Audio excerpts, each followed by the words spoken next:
Hello friends, നമ്മുടെ hot topic സീരീസിലെ recurring ആയിട്ടുള്ള അടുത്ത ടോപ്പിക്കാണ് ഫണ്ടമെൻ്റൽ ഡ്യൂട്ടീസ്. ഏതൊരു 10th ലെവൽ എക്സാം എടുത്ത് നോക്കിയാലും ഫണ്ടമെൻ്റൽ ഡ്യൂട്ടീസിൽ നിന്ന് നമുക്കൊരു ക്വസ്റ്റ്യൻ കാണാൻ പറ്റും. നമുക്ക് നമ്മുടെ ടോപ്പിക്കിലേക്ക് പോകാം. ഫണ്ടമെൻ്റൽ ഡ്യൂട്ടിയുടെ അടിസ്ഥാന വസ്തുതകളാണ് ഏറ്റവും കൂടുതൽ തവണ റിപ്പീറ്റ് ചെയ്ത് ചോദിച്ചിരിക്കുന്നത്. ഒന്നാമത്തെ കാര്യം, ഫണ്ടമെൻ്റൽ ഡ്യൂട്ടീസ് അല്ലെങ്കിൽ മൗലിക കർത്തവ്യങ്ങളെന്ന ആശയം നമ്മൾ കടമെടുത്തിരിക്കുന്നത് പൂർവ്വ സോവിയറ്റ് യൂണിയനിൽ നിന്നാണ്. പണ്ടത്തെ USSRൽ നിന്നാണ് മൗലിക കർത്തവ്യങ്ങളെന്ന ആശയം നമ്മൾ കടമെടുത്തിരിക്കുന്നത്. ഭരണഘടനയിൽ ഇത് ഏത് ഭാഗത്താണ് ചേർത്തിട്ടുള്ളത്? ഭാഗം 4A part 4A fundamental duties ചേർത്തിട്ടുള്ളത്. അനുച്ഛേദം ഏത് ആർട്ടിക്കിളാണ്? ഒരൊറ്റ ആർട്ടിക്കിളാണ് ഫണ്ടമെൻ്റൽ ഡ്യൂട്ടിയെ റെപ്രസെൻ്റ് ചെയ്യുന്നത്. Article 51A. പാർട്ട് 4 എന്താ? പാർട്ട് 4 DPSP ആണ്. DPSPക്ക് ശേഷം part 4A fundamental duty add ചെയ്തിരിക്കുന്നത്. ഏത് ആർട്ടിക്കിളാണ്? ആർട്ടിക്കിൾ 51A ആണ് ഫണ്ടമെൻ്റൽ ഡ്യൂട്ടിയെ റെപ്രസെൻ്റ് ചെയ്യുന്നത്. ഓർത്തിരിക്കുക, ഫണ്ടമെൻ്റൽ ഡ്യൂട്ടീസ് 11 ഉണ്ടെങ്കിലും ഒരൊറ്റ ആർട്ടിക്കിളിലാണ് ഇതിനെ റെപ്രസെൻ്റ് ചെയ്ത് വെച്ചിരിക്കുന്നത്. മൗലിക കർത്തവ്യങ്ങൾ ഭരണഘടനയിൽ ഉൾപ്പെടുത്താൻ ശുപാർശ ചെയ്തത് ആരാണ്? സ്വരൺ സിംഗ് കമ്മിറ്റിയാണ്. 1976 അപ്പോയിൻ്റ് ചെയ്യപ്പെട്ട സ്വരൺ സിംഗ് കമ്മിറ്റിയാണ് മൗലിക കർത്തവ്യങ്ങൾ ഭരണഘടനയിൽ ഉൾപ്പെടുത്താൻ ശുപാർശ ചെയ്തത്. ഇത് ഈ അടുത്ത 10th ലെവൽ എക്സാമിന് വരെയും ചോദിച്ചിട്ടുണ്ട്. സ്വരൺ സിംഗ് കമ്മിറ്റിയാണ് റെക്കമെൻഡ് ചെയ്തത് മൗലിക കർത്തവ്യങ്ങൾ ഭരണഘടനയിൽ ചേർക്കാൻ. 1976 തന്നെ 42ാം ഭരണഘടനാ ഭേദഗതി, നമുക്കറിയാം മിനി കോൺസ്റ്റിറ്റ്യൂഷൻ എന്നറിയപ്പെടുന്ന ഒരു വലിയ ഭേദഗതി സീരീസ് തന്നെയാണ് 42ാം ഭരണഘടനാ ഭേദഗതിയിലുള്ളത്. ഒരുപാട് മാറ്റങ്ങൾ വന്ന ഈ ഭേദഗതിയിൽ തന്നെയാണ് നമ്മുടെ മൗലിക കർത്തവ്യങ്ങളും ഫണ്ടമെൻ്റൽ ഡ്യൂട്ടീസും ഭരണഘടനയിലേക്ക് ഉൾപ്പെടുത്തിയത്. ആദ്യം ഉൾപ്പെടുത്തുന്ന സമയത്ത് എത്ര മൗലിക കർത്തവ്യങ്ങളുണ്ടായിരുന്നു? 10 മൗലിക കർത്തവ്യങ്ങളായിരുന്നു ഉണ്ടായിരുന്നത്. എന്നാൽ പിന്നീട് ഇത് 11 കൂടുകയുണ്ടായി. നമ്മൾ ഇതുമായി ബന്ധപ്പെട്ട് അധികം എങ്ങും കവർ ചെയ്യാത്തൊരു റെയർ ഫാക്റ്റാണ് പറയാൻ പോകുന്നത്. ഇത് ചോദിച്ചിട്ടുണ്ട്. സ്വരൺ സിംഗ് കമ്മിറ്റിയിൽ എത്ര അംഗങ്ങളുണ്ടായിരുന്നു? 12 അംഗങ്ങളായിരുന്നു ഉണ്ടായിരുന്നത്. 12 അംഗങ്ങളായിരുന്നു സ്വരൺ സിംഗ് കമ്മിറ്റിയിലുണ്ടായിരുന്നത്. സ്വരൺ സിംഗ് കമ്മിറ്റിയുടെ ചെയർമാൻ സ്വരൺ സിംഗ് തന്നെയായിരുന്നു. മറ്റ് അംഗങ്ങളിലെ പ്രധാനമായിട്ട് നമ്മൾ നോട്ട് ചെയ്യുന്നത് CM സ്റ്റീഫൻ. അദ്ദേഹം ഒരു മലയാളിയായിരുന്നു, മുൻ കേന്ദ്രമന്ത്രിയായിരുന്നു. അദ്ദേഹം സ്വരൺ സിംഗ് കമ്മിറ്റിയിലുണ്ടായിരുന്ന ഒരു മലയാളിയാണ്. മറ്റൊരു മലയാളിയാണ് VA സെയ്ദ് മുഹമ്മദ്. മലയാളി സാന്നിധ്യമാണ്. അദ്ദേഹം പ്രമുഖ നിയമജ്ഞനായിരുന്നു. പിന്നീട് നമുക്ക് കേട്ട് പരിചയമുള്ള വളരെ പ്രശസ്തനായ ഒരാളാണ് ദിനേശ് ഗോസ്വാമി. പിന്നീട് ദിനേശ് ഗോസ്വാമി കമ്മിറ്റിയുടെ നേതൃത്വത്തിലാണ് തെരഞ്ഞെടുപ്പ് റിഫോംസ് 1990 റെക്കമെൻഡ് ചെയ്യുന്നത്. അങ്ങനെ ഒരു കമ്മിറ്റിയുടെ പേരിൽ അദ്ദേഹം പ്രശസ്തനാണ്. അപ്പം നോട്ട് ചെയ്യുക, ചെയർമാൻ സ്വരൺ സിംഗ് ആയിരുന്നു. പിന്നെ AR ആന്ധുലയായിരുന്നു കമ്മിറ്റി സെക്രട്ടറി. CM സ്റ്റീഫൻ ഒരു മലയാളി അംഗമാണ്. VA സെയ്ദ് മുഹമ്മദ് അടുത്ത മലയാളി അംഗമായിരുന്നു. മൊത്തത്തിൽ 12 അംഗങ്ങളായിരുന്നു ഉണ്ടായിരുന്നത്. ഈ സ്വരൺ സിംഗ് കമ്മിറ്റി റെക്കമെൻഡ് ചെയ്ത എല്ലാ റെക്കമെൻഡേഷൻസും നമ്മുടെ ഫണ്ടമെൻ്റൽ ഡ്യൂട്ടിയിൽ ഉൾപ്പെടുത്തിയിട്ടില്ല. ഉൾപ്പെടുത്താത്ത ചില റെക്കമെൻഡേഷൻസ് ഉണ്ടായിരുന്നു. ഏതെങ്കിലും കർത്തവ്യങ്ങൾ പാലിക്കാതെ വന്നാൽ പിഴയോ ശിക്ഷയോ ചുമത്താമായിരുന്നു പാർലമെൻറ്റിന്. അതിനുവേണ്ടി നിയമനിർമ്മാണം നടത്തണമെന്ന് അദ്ദേഹം ആ കമ്മിറ്റി റെക്കമെൻഡ് ചെയ്തിരുന്നു. പക്ഷേ അത് പ്രാക്ടിക്കലി കൊണ്ടുവന്നില്ല. അതുപോലെ തന്നെ നമ്മുടെ കോടതിയിൽ ജുഡീഷ്യലി അങ്ങനെ ഒരു പിഴയോ ശിക്ഷയോ കൊടുക്കുകയാണെന്നുണ്ടെങ്കിൽ അത് ഒരു കോടതിയിലും ചോദ്യം ചെയ്യാൻ പാടില്ല എന്നും റെക്കമെൻഡ് ചെയ്തിരുന്നു. നികുതി അടയ്ക്കാനുള്ളത് ഒരു ഫണ്ടമെൻ്റൽ ഡ്യൂട്ടി ആയിട്ട് ആഡ് ചെയ്യണമെന്ന് പറഞ്ഞിരുന്നു. പക്ഷേ ഇതെല്ലാം സ്വരൺ സിംഗ് കമ്മിറ്റിയുടെ റെക്കമെൻഡേഷൻസിൽ ഉണ്ടായിരുന്ന എടുക്കാത്ത റെക്കമെൻഡേഷൻസ് ആണ്. മൗലിക കടമകൾ ചാപ്റ്റർ 4A ആർട്ടിക്കിൾ 51A ഉള്ളതെന്ന് പറഞ്ഞു. ആദ്യം 10 എണ്ണമായിരുന്നു ഉണ്ടാകുന്നത്, പിന്നെ ഒരെണ്ണം കൂടെ ആഡ് ചെയ്യുകയാണ് ചെയ്തത്. അവ ഏതൊക്കെയാണെന്ന് നോക്കാം. നമ്മളുടെ മൗലിക കടമകൾ എന്തൊക്കെയാണെന്നുള്ളത് കൃത്യമായിട്ട് അത് ഏത് ക്ലോസിലാണുള്ളതെന്നും അതിനകത്ത് എന്താണ് പറഞ്ഞിരിക്കുന്നതെന്നും എടുത്ത് ചോദിച്ചിട്ടുണ്ട്. അപ്പം നമുക്ക് ഓരോ മൗലിക കടമയും എന്താണെന്നൊന്ന് നോക്കാം. 51A ക്ലോസ് A എന്ന് പറയുന്ന നമ്മുടെ കടമ എന്താണെന്ന് നോക്കാം. ഭരണഘടനയെ അനുസരിക്കുകയും അതിൻ്റെ ആദർശങ്ങളെയും സ്ഥാപനങ്ങളെയും ദേശീയ പതാകയും ദേശീയ ഗാനത്തെയും ബഹുമാനിക്കുകയും ചെയ്യുക. എൻ്റെ ഇംഗ്ലീഷ് ടെക്സ്റ്റും ഞാൻ കൊടുത്തിട്ടുണ്ട്, മലയാളമായിരിക്കും ഞാൻ വായിക്കുന്നത്. 51 ക്ലോസ് A. ക്ലോസ് B എന്തായിരിക്കും? സ്വാതന്ത്ര്യത്തിനായുള്ള നമ്മുടെ ദേശീയ പ്രസ്ഥാനത്തിന് പ്രചോദനം നൽകിയ ഉദാത്തമായ ആദർശങ്ങളെ ഹൃദയത്തിൽ സൂക്ഷിക്കുകയും പിന്തുടരുകയും ചെയ്യുക. സി എന്താണ്? ഇന്ത്യയുടെ പരമാധികാരവും ഐക്യവും അഖണ്ഡതയും നിലനിർത്തുകയും സംരക്ഷിക്കുകയും ചെയ്യുക. അപ്പോൾ ഒരു കാര്യം ഓർത്തിരുന്നോ, ഇവിടെ സോവറിനിറ്റി, യൂണിറ്റി, ഇൻറ്റഗ്രിറ്റിയെ പറ്റി പറയുന്നുണ്ട്. ഫണ്ടമെൻ്റൽ ഡ്യൂട്ടിയിലും യൂണിറ്റി ആൻഡ് ഇൻറ്റഗ്രിറ്റിയെ പറ്റി പറയുന്നുണ്ട്. വേറെ എവിടെയാണ് പറയുന്നത്? പ്രിയാമ്പിളിൽ പറയുന്നുണ്ട്. അതുപോലെ ഫണ്ടമെൻ്റൽ ഡ്യൂട്ടിയിലും പറയുന്നുണ്ട്.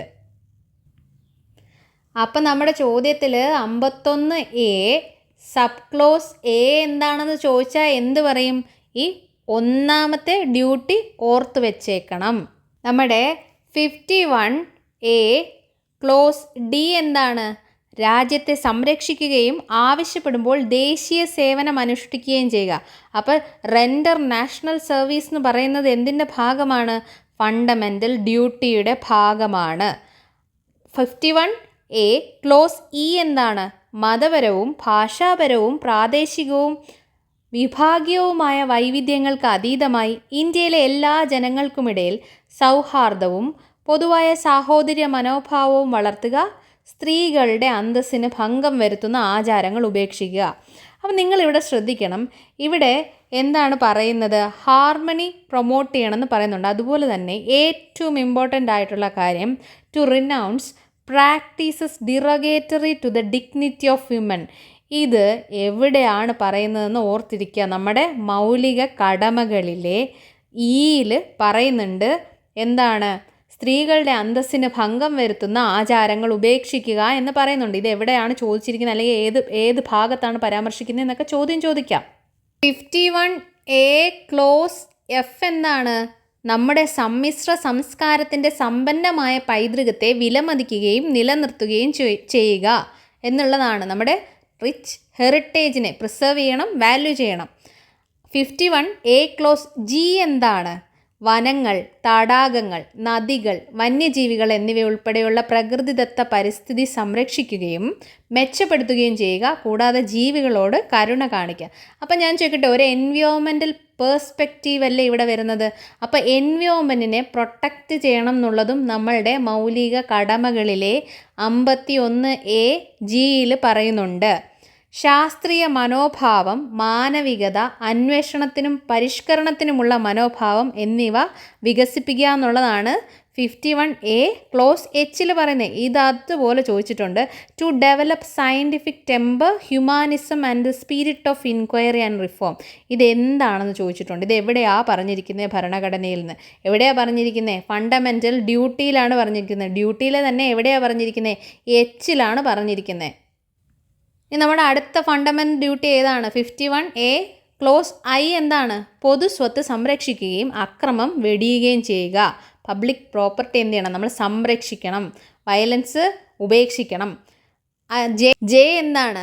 വ്യക്തിഗതവും കൂട്ടായതുമായ പ്രവർത്തനങ്ങളിലൂടെ എല്ലാ മേഖലകളിലും മികവിലേക്ക് കുതിക്കുക. അതുവഴി രാജ്യം നിരന്തരം ഉയർന്ന തലത്തിലുള്ള പരിശ്രമങ്ങളിലേക്കും നേട്ടങ്ങളിലേക്കും ഉയരട്ടെ. അതായത് എന്ത് ചെയ്യാനാണ്? ഇൻഡിവിജ്വലായിട്ടും കളക്റ്റീവായിട്ടും നമ്മുടെ രാജ്യത്തെ എക്സലൻസിലേക്ക് കൊണ്ടെത്തിക്കണം എന്നാണ് പറയുന്നത്. ഇനിയും ഇപ്പോൾ നമ്മൾ 10 പറഞ്ഞു. ഈ 10 ആദ്യമേ തന്നെ 42nd അമെൻമെൻറ്റ് നടത്തി 51A ആഡ് ചെയ്യുമ്പോൾ തന്നെ ഉണ്ടായിരുന്നതാണ് ഈ 10 ഡ്യൂട്ടീസും. എന്നാൽ ഈ കെ എന്ന് പറയുന്ന ഡ്യൂട്ടി പിന്നീട് ആഡ് ചെയ്തതാണ്. എന്താണ് കെ? 6നും 14 വയസ്സിനും ഇടയിലുള്ള തൻ്റെ കുട്ടിക്കോ വാർഡിനോ വിദ്യാഭ്യാസത്തിനുള്ള അവസരങ്ങൾ നൽകുക. ഓക്കെ, ഇതിനെപ്പറ്റി ഡീറ്റെയിൽ ആയിട്ട് ഞാൻ താഴെ പറയാം. 11ാമത്തെ നമ്മുടെ മൗലിക കർത്തവ്യം 6 മുതൽ 14 വയസ്സ് വരെയുള്ള കുട്ടികൾക്ക് വിദ്യാഭ്യാസത്തിനുള്ള അവസരങ്ങൾ ഒരുക്കുക എന്നത് മാതാപിതാക്കളുടെ കടമയാണെന്നാണ് പറഞ്ഞിരിക്കുന്നത്. ഇതെന്ന് ആഡ് ചെയ്തത്? 2002 86ാം ഭരണഘടനാ ഭേദഗതി വഴിയാണ് 11ാമത്തെ ഈ മൗലിക കർത്തവ്യം ആഡ് ചെയ്യപ്പെടുന്നത്. ഇത് നിലവിൽ വന്നത് എന്നാ? 2010 ഏപ്രിൽ 1 വിദ്യാഭ്യാസ അവകാശ നിയമത്തോടൊപ്പം റൈറ്റ് ടു എഡ്യൂക്കേഷൻ ആക്ടിനോടൊപ്പമാണ് ഇത് നിലവിൽ വരുന്നത്. ഓക്കെ, നമ്മുടെ മൗലിക കർത്തവ്യങ്ങളുടെ ചില സവിശേഷതകളൊന്ന് നോക്കാം. ഇതിലെ ചില കർത്തവ്യങ്ങൾ എന്ന് പറയുന്നത് ധാർമ്മികമായിട്ടുള്ളതാണ്, മോറലായിട്ട് നമ്മളിങ്ങനെ ചെയ്യേണ്ടതാണ്. മറ്റേതൊരു സിറ്റിസൺ എന്ന നിലയിൽ, പൗരൻ എന്ന നിലയിലുള്ള ധർമ്മങ്ങളുമാണ്, സിവിക് ഡ്യൂട്ടിയാണ്. ഇപ്പോൾ സ്വാതന്ത്ര്യ സമരത്തിൻ്റെ ഉദാത്തമായ ആശയങ്ങളെ നെഞ്ചിലേറ്റുക എന്നുള്ളതൊരു ധാർമ്മികമായിട്ടൊരു മൊറാലിറ്റി ബേസ് ചെയ്തിട്ടുള്ളൊരു ഡ്യൂട്ടിയാണ്. എന്നാൽ നമ്മുടെ ദേശീയ പതാക, ദേശീയ ഗീതം എന്നിവയെ ആദരിക്കുക എന്നുള്ളത് ഒരു പൗരൻ എന്ന നിലയിൽ നമുക്കുള്ളൊരു ഡ്യൂട്ടിയാണ്. ഇനി നോക്കുകയാണെന്നുണ്ടെങ്കിൽ ഫണ്ടമെൻ്റൽ റൈറ്റ്സിൽ ചിലതൊക്കെ വിദേശികൾക്കും ബാധകമാണല്ലോ. പക്ഷേ ഫണ്ടമെൻ്റൽ ഡ്യൂട്ടി സിറ്റിസൺസിനെ മാത്രം, പൗരന്മാരെ മാത്രം ഉദ്ദേശിച്ചാണ്. അതുപോലെ തന്നെ നിർദ്ദേശക തത്വങ്ങളെപ്പോലെ തന്നെ ഫണ്ടമെൻ്റൽ ഡ്യൂട്ടി എന്തല്ല, ജസ്റ്റീഷ്യബിൾ അല്ല, നിയമപരമായി നടപ്പിലാക്കാൻ സാധിക്കില്ല. എന്ത് മാത്രമാണ് ജസ്റ്റീഷ്യബിൾ ആയിട്ടുള്ളത്? ഫണ്ടമെൻ്റൽ റൈറ്റ്സ് മാത്രമാണ്. ഫണ്ടമെൻ്റൽ റൈറ്റ്സ് ലംഘിക്കപ്പെട്ടാൽ ആർട്ടിക്കിൾ 32 പ്രകാരം നമുക്ക് കോടതിയെ സമീപിക്കാൻ പറ്റും. പക്ഷേ DPSPയോ ഫണ്ടമെൻ്റൽ ഡ്യൂട്ടിയോ അങ്ങനെ ലംഘിക്കപ്പെട്ടാൽ നമുക്കതും പറഞ്ഞ് കോടതിയെ സമീപിക്കാൻ പറ്റില്ല. അതാണ് നോൺ ജസ്റ്റീഷ്യബിൾ എന്ന് പറയുന്നത്.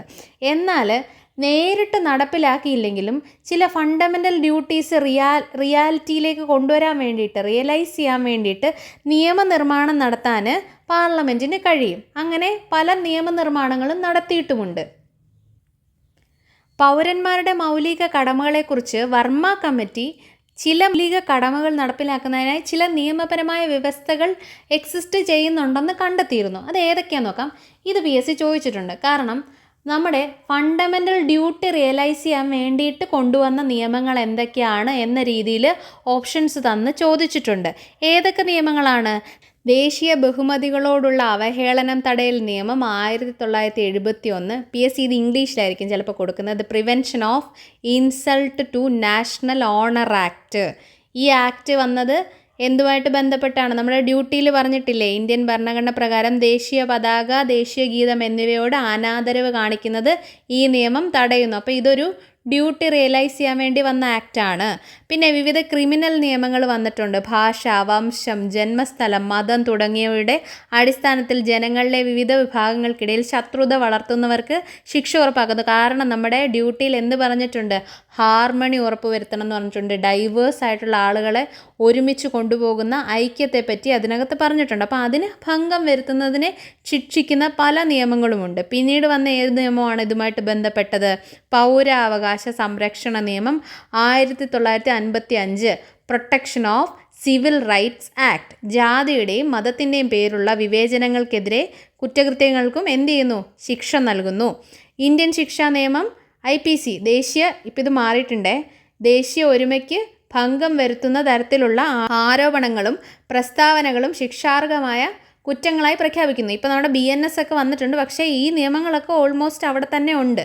നിയമവിരുദ്ധ പ്രവർത്തനങ്ങൾ തടയൽ നിയമം 1967. ഏതാണ്? Unlawful activities prevention act. ഇതും എന്തുമായിട്ട് ബന്ധപ്പെട്ട് നമുക്ക് പറയാം? പല ഡ്യൂട്ടീസും റിയലൈസ് ചെയ്യാൻ വന്നതാണ്. വർഗീയ സംഘടനകളെ നിയമവിരുദ്ധ സംഘടനകളായി പ്രഖ്യാപിക്കാൻ ഇത് വ്യവസ്ഥ ചെയ്യുന്നു. ജനപ്രാതിനിധ്യ നിയമം, റെപ്രസെൻറ്റേഷൻ ഓഫ് പീപ്പിൾ ആക്ട് 1951. അഴിമതികളിൽ ഏർപ്പെടുന്ന, അതായത് മതത്തിൻ്റെ പേരിൽ വോട്ട് ചോദിക്കുകയോ ജാതി, വംശം, ഭാഷ, മതം എന്നിവയുടെ അടിസ്ഥാനത്തിൽ വിവിധ ജനവിഭാഗങ്ങൾക്കിടയിൽ ശത്രുത വളർത്തുകയോ ചെയ്യുന്ന പാർലമെൻറ്റ് അല്ലെങ്കിൽ സംസ്ഥാന നിയമസഭാ അംഗങ്ങളെ അയോഗ്യരാക്കാൻ ഇത് വ്യവസ്ഥ ചെയ്യുന്നുണ്ട്. അവിടെയും എന്താണ്? നമ്മുടെ ഐക്യം ഉറപ്പുവരുത്തുക എന്ന ഐഡിയ ആണ് പറയുന്നത്.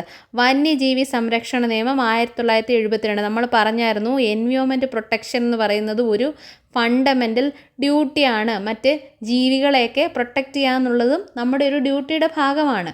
അപ്പോൾ അപൂർവവും വംശനാശ ഭീഷണി നേരിടുന്നതുമായ ജീവികളുടെ വ്യാപാരത്തെ നിരോധിച്ചുകൊണ്ട് വന്യജീവി സംരക്ഷണ നിയമമൊക്കെ നിലവിലുണ്ട്. വനസംരക്ഷണ നിയമം 1980. വിവേചനരഹിതമായ വനനശീകരണവും വനഭൂമി വനേതര ആവശ്യങ്ങൾക്കായി മാറ്റുന്നതിനെയും തടയുന്നു. ഇവിടെയും എന്താണ്? നമ്മുടെ ഡ്യൂട്ടിയിലുള്ള എൻവയോൺമെൻറ്റ് പ്രൊട്ടക്ഷനെ റിയലൈസ് ചെയ്യുന്ന ഒരു ആക്ട് അല്ലേ ഇത്. അപ്പോൾ ഇങ്ങനെ റിയലൈസ് ചെയ്യാൻ കൊണ്ടുവന്നേക്കുന്ന ആക്റ്റുകൾ ഏതൊക്കെയാണെന്ന് അതുപോലെ ചോദിച്ചിട്ടുണ്ട്. അപ്പോൾ ഇതും കൂടി ഒന്ന് നോക്കി വെക്കുക. നമ്മൾ ഇത്രയും നേരം സംസാരിച്ചത് നമ്മുടെ ഫണ്ടമെൻ്റൽ ഡ്യൂട്ടിയെ പറ്റിയിട്ടാണ്. ഡ്യൂട്ടി എന്ന് പറയുന്നത് നമ്മൾ പറഞ്ഞു 4Aയിലാണെന്ന് പറഞ്ഞു. അതുപോലെ തന്നെ 51A ആണ് ആർട്ടിക്കിൾ എന്ന് പറഞ്ഞു. അതുമായിട്ട് ബന്ധപ്പെട്ട് സ്വരൺ സിംഗ് കമ്മിറ്റിയെ പറ്റി നമ്മൾ പറഞ്ഞു. പിന്നീട് എന്താ പറഞ്ഞത്? ഇതിനെ റിയലൈസ് ചെയ്യാൻ കൊണ്ടുവന്ന നിയമങ്ങളും പറഞ്ഞു. ഇതുമായിട്ട് ബന്ധപ്പെട്ട് നമ്മൾ A തൊട്ട് K വരെയുള്ള ഓരോ ഫണ്ടമെൻ്റൽ ഡ്യൂട്ടിയും എന്താണെന്ന് പറഞ്ഞു. പിന്നീട് ഇതുമായിട്ട് ബന്ധപ്പെട്ട് വർമ്മ കമ്മിറ്റിയുടെ കണ്ടെത്തലുകൾ